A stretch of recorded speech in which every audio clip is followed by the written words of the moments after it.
to Unlearning Purity, the show where we unpack how old systems still shape modern minds. I'm Anna. And I'm Adam. Today we're diving into something that a lot of us have experienced, but maybe haven't really thought about. Sex education in America, or as some would call it, the crash course in fear, shame, and purity rings. Yeah, it's wild. You'd think in 2025, our sex education programs would be progressive, inclusive, and science-based. But honestly, they're still stuck somewhere between a church sermon and an awkward 8th grade PowerPoint. Right. And that's the thing. We say there's a separation between church and state, but if you look at what's actually being taught in schools, that line gets real blurry. Exactly. Take my own experience. Back in high school, I went to a non-religious public charter school. Yet, the program we got was called Willing to Wait. The whole class revolved around staying pure until marriage. We did skits about teenage pregnancy and regret, and the big message was, don't have sex or you'll ruin your life. Wait, this was public school? Yep, public non-religious. And they still managed to make virginity sound like the currency of your moral worth. That's actually horrifying. And familiar.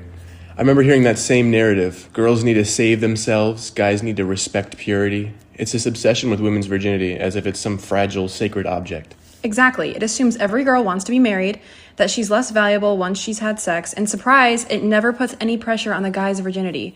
Even the word virgin itself comes from old European roots, meaning sexually inexperienced woman. From the very start, purity culture has been aimed squarely at women.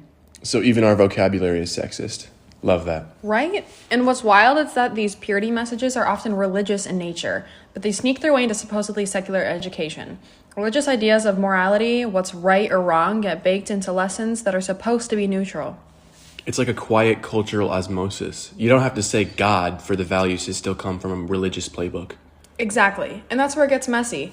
Even if a kid isn't religious, they're surrounded by peers and teachers who are. Plus, let's not forget, the Pledge of Allegiance literally includes under God. So it's not shocking that purity culture leaks into the classroom. But it is a problem, because it violates the First Amendment's Establishment Clause, which says the government should stay neutral towards religion. So if public schools are teaching abstinence only or purity-based messages, that's not just outdated, it's unconstitutional. Yep.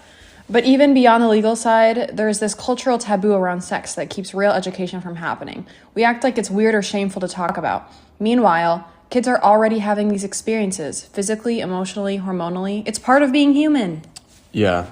We talk openly about getting a driver's license or learning algebra, but the second it's about sex, everyone gets uncomfortable, which just leaves teens confused and Googling stuff that they shouldn't even have to Google. Right. And what's crazy is sex itself is often linked with health.